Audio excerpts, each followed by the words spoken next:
বিচারপতির পদ ছেড়ে বিজেপিতে যোগদানের পর থেকে বারবার কটাক্ষের শিকার হতে হয়েছে অভিজিৎ গঙ্গোপাধ্যায়কে। বর্তমানে তিনি তমলুক লোকসভা কেন্দ্র থেকে আসন্ন নির্বাচনের জন্য বিজেপির পক্ষ থেকে প্রার্থী হিসেবে মনোনীত হয়েছে। তিনি আরও তির্যক মন্তব্যের শিকার হচ্ছেন প্রতিনিয়ত। এবার তার ছবি সহ সাপ সম্বোধন করে সোশ্যাল মিডিয়ায় পোস্ট করা হলে ব্যাপক চাঞ্চল্য ফেলে দিয়েছে।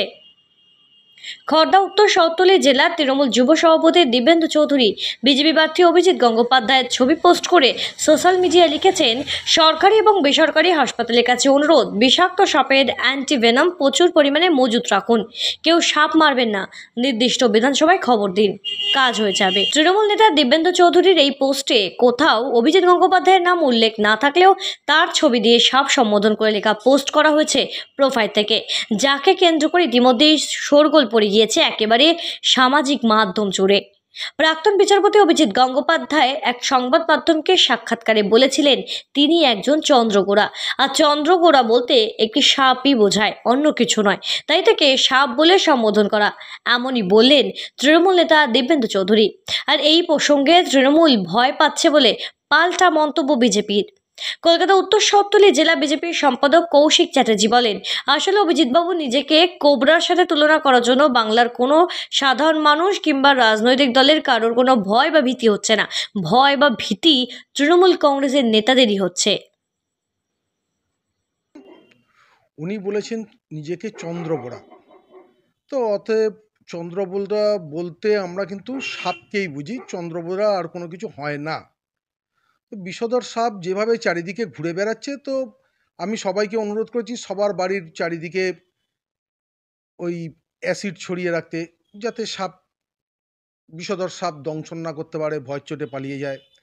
আর অনুরোধ করেছি বিভিন্ন সরকারি হসপিটাল এবং প্রাইভেট হসপিটালগুলোকে অ্যান্টিভেনাম রেডি রাখতে, কারণ বিষধর সাপ যদি কাউকে কামড়ায় তৎক্ষণাৎ তাকে বাড়ির লোকেরা বা আশেপাশের লোকেরা যে কোনো তাদের নিয়ারেস্ট হসপিটালে নিয়ে যাবেন এবং ওই অ্যান্টিভেনাম দিলে সেই মানুষটি বেঁচে যাওয়ার চান্স আছে। সেই কারণে তাদের প্রত্যেককে জনগণকে সাবধান করেছি। এটা ওই অভিজিৎ গঙ্গোপাধ্যায় বলে একজন নতুন ব্যক্তি, যিনি বিজেপি নামক একটি পার্টিতে জয়েন্ট করেছেন, তিনি আজকাল ওই সোশ্যাল মিডিয়ায় বা প্রেসের কাছে আসবার জন্য বা জনগণের কাছে একটা চটকদারি চাটনি হওয়ার জন্য খবর করছেন।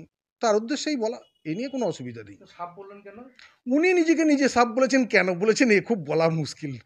সেই সাপের থেকে বাঁচার জন্য কি আপনার এই উদ্দেশ্য? অবশ্যই, যে সাপ যখন তখন আসবে, কামড়াবে, অতএব কার্বলিক অ্যাসিড তো বাড়ির আশেপাশে ছড়িয়ে রাখতে হবে। আবার সেই সাপ যদি বিষধর সাপ মানে কোবরা যদি কামড়ায়, তাহলে পরে অ্যান্টিভেনম তো মজুদ রাখতে হবে হসপিটালগুলোকে। আসলে অভিজিৎ বাবুর নিজেকে কোবরার সঙ্গে তুলনা করার জন্য বাংলার কোনো সাধারণ মানুষ বা অন্যান্য কোনো রাজনৈতিক দলের নেতা বা কর্মীদের কোনো রকম ভয় বা ভীতি হচ্ছে না। ভয় বা ভীতি তৃণমূল কংগ্রেসের নেতাদেরই হচ্ছে, কারণ তাদের কাছেই একমাত্র লুট করা, রাহাজানি করা, তোলাবাজি করা টাকা পয়সাগুলো রয়েছে। তাই তারা ভাবছেন যে অভিজিৎ বাবু নামক কোবরা যদি আমাদের এখানে আসে তাহলে আমাদের হয়তো তার বিষে মৃত্যু হবে, তাই তারা এই ধরনের কথা বলছেন। আর আমি একটা কথা বুঝতে পারলাম ওনাকে দেখে, যিনি বলেছেন তৃণমূল যুব কংগ্রেসের নেতা, উনি তো অ্যাকচুয়ালি 60 ঊর্ধ্ব, আমার দেখে যা মনে হলো 60 বছরের উপরে ওনার বয়স। উনিও তো তোলাবাজির টাকা দিয়েই সেই টাকা ওপরের নেতাদের ঘুষ দিয়ে 60 বছর বয়সেও তৃণমূল যুব কংগ্রেসে আছেন, এখনো মাদার কংগ্রেস অব্দি পৌঁছতে পারেননি। তাই তার কথার কোনো উত্তর দেওয়ার প্রয়োজন আছে বলে আমার মনে হয় না।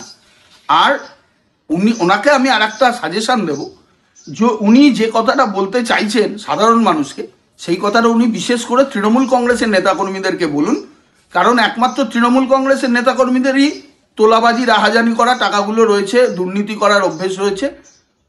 অভিজিৎ বাবু নামক কোবরা যদি এদিকে আসে তাহলে একমাত্র তৃণমূল কংগ্রেসের কর্মী বা নেতাদেরই ভয় হওয়ার কারণ আছে। তাই ওনাদের বাড়িতেই কার্বলিক অ্যাসিড বা বাকি যা অ্যান্টিভেনাম যেগুলো রাখার দরকার আছে সেগুলো রাখার জন্য পরামর্শ দিন ওনাদেরকে, নিজের তৃণমূল নেতাদের। ব্যুরো রিপোর্ট, সঠিক বার্তা।